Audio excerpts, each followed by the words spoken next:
వైఎస్ఆర్సీపీ రాష్ట్ర అధికార ప్రతినిధి Shri Karumuri Venkatareddy press meet. Electronic media ప్రతినిధులకి అదేవిధంగా ప్రింట్ మీడియా ప్రతినిధులకి యూట్యూబ్ ఛానల్స్ వాళ్ళందరికీ నమస్కారాలు. నిన్న ఏదైతే ఫ్యూచర్ గవర్నర్ అవ్వాలని, ఫ్యూచర్ వైస్ ప్రెసిడెంట్ అవ్వాలని, ఫ్యూచర్ ప్రెసిడెంట్ అవ్వాలని చెప్పి, లేదంటే రాజ్యసభ వచ్చినప్పుడు ఫ్యూచర్ రాజ్యసభ ఇతనే, రేపే ఇస్తున్నారు ఎల్లుండే ఇస్తున్నారని మనం ఎవరి గురించి అయితే చర్చించుకుంటామో ఆయన పేరు వర్ల రామయ్య, తెలుగుదేశం పార్టీ. ఆయన అలానే మొన్న వాట్సాప్ వీడియో కాల్లో దొరికిపోయినటువంటి నజీర్ అహ్మద్, మాజీ ఎమ్మెల్సీ పి అశోక్ బాబు, ఏదైతే బ్రాహ్మణ కార్పొరేషన్ చైర్మన్ బుచ్చి రాంప్రసాద్, వీళ్ళందరూ నిన్న సిఐడి ఆఫీస్కి వెళ్ళి అక్కడ రవిశంకర్ అయ్యన్న గారిని కలిసి వైఎస్ఆర్ కాంగ్రెస్ పార్టీ అంట ఏదో దుష్ప్రచారం చేస్తుందంట చంద్రబాబు నాయుడు గారి మీద.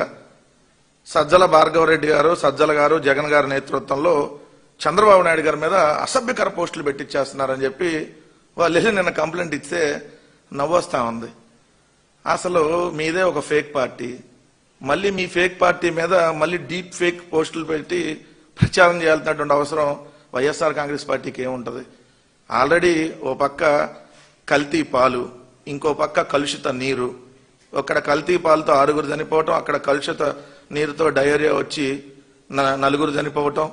ఈ రాష్ట్రంలో అనేక సమస్యలు, ఏ జిల్లా వెళ్ళినా ఏ నియోజకవర్గం వెళ్ళినా వందలాది సమస్యలు ఈరోజు ప్రజలకి సమస్యలతో ప్రజలందరూ ఈరోజు అల్లాడుతూ ఉంటే అవన్నీ వైఎస్ఆర్ కాంగ్రెస్ పార్టీ అడ్రస్ చేస్తూ ఉంటే, ఏదైతే అడ్రస్ చేస్తున్నటువంటి సోషల్ మీడియా మీద ఏదో ఒక రకంగా మళ్ళీ తప్పుడు కేసులు పెట్టి నిరోధించాలనేటటువంటి ప్రయత్నం, నియంత్రించాలనేటువంటి ప్రయత్నం. వాళ్ళు ఎవరో పోస్ట్ పెట్టుకుంటే దానికి వైఎస్ఆర్ కాంగ్రెస్ పార్టీకి సంబంధం ఏంటి? మాకు అఫీషియల్ సోషల్ మీడియా అంటే దానికి ఒక పేజ్ ఉంటుంది, అఫీషియల్ పార్టీ అంటే దానికి ఒక పేజ్ ఉంటుంది. సో అన్ని అఫీషియల్ గా ఉంటాయి.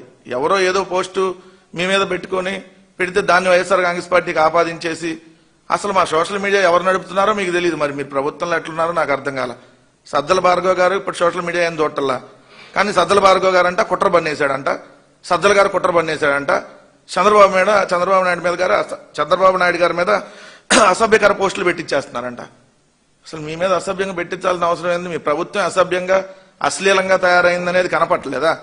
అసెంబ్లీ సాక్షిగా బేబీ బేబీ అంట ఒక ఎమ్మెల్యే, అసెంబ్లీలో వాట్సాప్ వీడియో కాల్ చేస్తున్నటువంటి ఎమ్మెల్యే, అర్ధరాత్రి వాట్సాప్ వీడియో కాల్ చేసే కోన రవికుమార్ లాంటి వాళ్ళు, ఇంకా మీ పార్టీలో ఎమ్మెల్యేలు ఆదిమూలం నుంచి మొదలుకొని నజీర్ దాకా, అవతల పక్క శ్రీకాకుళం నుంచి అవతల చిత్తూరు దాకా ప్రతి జిల్లాలో మీ ఎమ్మెల్యేలు అశ్లీలంగా అసభ్యంగానే కదా ప్రవర్తిస్తుంది. అవన్నీ ఓపెన్ గానే వీడియోలు ఉన్నాయి. మళ్ళీ కొత్తగా మీ మీద మేము అసభ్యకరంగా మళ్ళీ క్రియేట్ చేసి పెట్టించాల్సిన అవసరం ఏముంది? అయినా అసలు ఈ ఫేక్ ఫ్యాక్టరీలకి ఆద్యులు ఎవరు? ఈ ఫేక్ పోస్టులకు ఆద్యులు ఎవరు? చంద్రబాబు నాయుడు గారి రాజకీయ జీవితం మొత్తంగా మనం చూస్తే M6 ఫార్ములాతో రాజకీయం నడిపాడు ఇప్పటి వరకు.